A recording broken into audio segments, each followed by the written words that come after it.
Professeur Didier Raoult, professeur Mathieu Millon, il y a une épidémie de NASH, ce qu'on appelle le NASH, le foie gras non alcoolique en ce moment.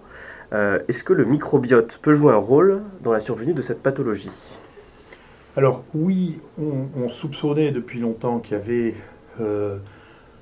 un lien entre le microbiote et le foie gras non alcoolique. C'est pas que le foie gras, d'ailleurs, hein. Le foie commence par devenir gras, et puis ensuite ça peut devenir une cirrhose, et ensuite ça peut devenir un cancer du foie chez les gens qui ne consomment pas d'alcool.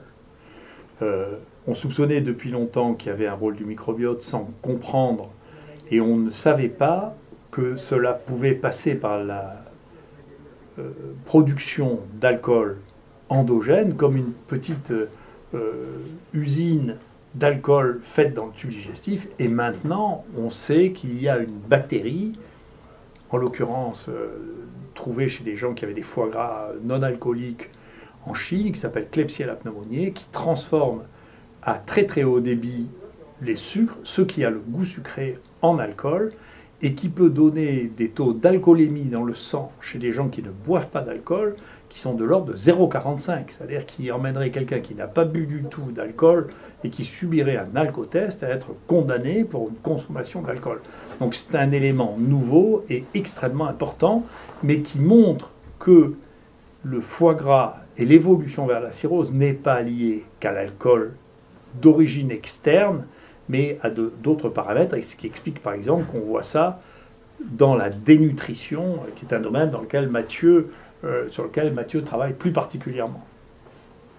Dans le kwashiorkor, par exemple, on sait que dans la malnutrition aiguë sévère en Afrique, il y a deux formes qui sont décrites, où on a des enfants qui sont très maigres, qu'on appelle plutôt un marasme, et il y a des enfants qui ont de l'œdème avec justement un même foie gras qui est constaté dans l'obésité, qu'on appelle le kwashiorkor.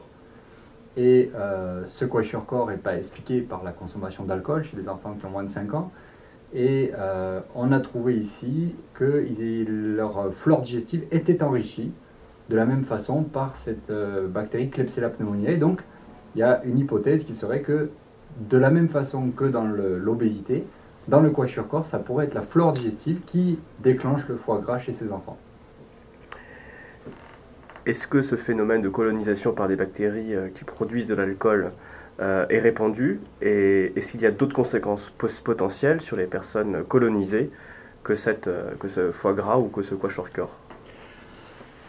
C'est le début de la connaissance sur ce domaine-là.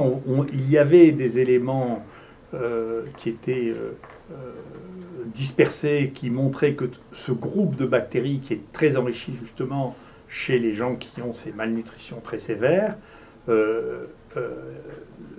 était susceptible de produire de l'alcool, mais pas de produire de l'alcool à ce niveau-là. Là, c'est la première fois qu'on trouve une production d'alcool considérable par ces bactéries qui, du coup, fabriquent de l'alcool à très haut débit. Non, la prévention, et je crois que c'est un élément extrêmement important, sur le plan de la nutrition, moi j'entends une quantité de choses. Le plus gros problème nutritionnel que nous avons actuellement, c'est la consommation de sucre. Voilà. Il faut arrêter de consommer le sucre au niveau auquel on le consomme, qui est un niveau récent. Ça date effectivement de la traite négrière pour produire du sucre à haut niveau, canne à sucre, dans les Antilles. C'est depuis cette époque-là que le sucre a pris une telle ampleur, et c'est un des facteurs majeurs de l'épidémie d'obésité auquel on assiste dans tous les pays actuellement. Et donc il y a un vrai problème avec la consommation excessive de sucre, qui est responsable de beaucoup plus de foie gras dans le monde, y compris l'alcool. Et y compris aux États-Unis, ça fait déjà un certain temps qu'il y a plus de problèmes avec le foie gras d'origine non alcoolique que d'origine alcoolique. Bien sûr, l'alcool exogène, celui que l'on consomme, joue un rôle, c'est évident, mais il y a d'autres phénomènes, et en particulier maintenant il y en a un qui est éclairé, c'est la transformation du sucre en alcool, y compris chez les gens qui ne boivent pas d'alcool. Est-ce que ces résultats de recherche doivent amener à remettre en question les différentes études épidémiologiques, les études de santé publique qui sont menées notamment sur l'alcool? Si vous voulez, nous, on a toujours été un peu réservés sur ces analyses, parce que la consommation, quand on compare la consommation de vin, par exemple, dans le monde, Et la longévité, elles sont superposées. Donc on ne peut pas dire que les endroits dans lesquels on consomme beaucoup de vin soient les endroits dans lesquels on meurt le plus précocement. Donc c'est ce que les gens appelaient il y a 35 ans le paradoxe français. Et donc si vous regardez, parmi les 10 pays dans lesquels on vit le plus longtemps, vous avez tout le nord de la Méditerranée, dans lequel il y a les plus grands consommateurs de vin, l'Espagne, l'Italie, la Grèce, la France, le Portugal. C'est les pays dans lesquels on vit le plus longtemps, dans lesquels on consomme le plus de vin. Donc tirer des... Après, si on veut, comme à chaque fois qu'on veut démontrer quelque chose, on arrive à les démonter suffisamment pour garder quelques éléments qui disent, écoutez, non, c'est pas vrai, ça n'est pas lucide. Je pense que la consommation modérée de vin n'est pas associée à une baisse de l'espérance de vie. Je pense que c'est pas vrai. Et je ne pense pas qu'il y ait la moindre évidence de ça dans la littérature. On l'écrit d'ailleurs, ça a été publié dans un des 2 meilleurs journaux du monde. Il n'y a pas de lien qui soit visible avec une observation qui soit neutre. Maintenant, la consommation alcoolique aiguë, qui s'associe à l'ébriété, et bien entendu, l'ébriété est liée à une surmortalité qui est les accidents, les suicides, et ça existe, bien entendu.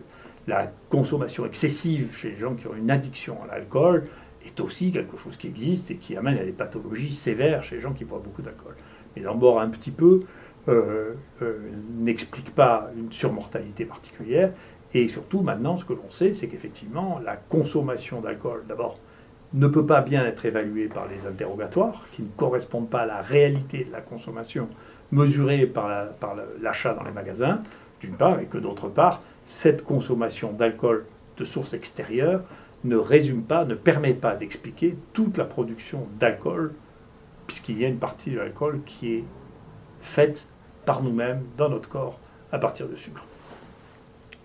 Merci beaucoup.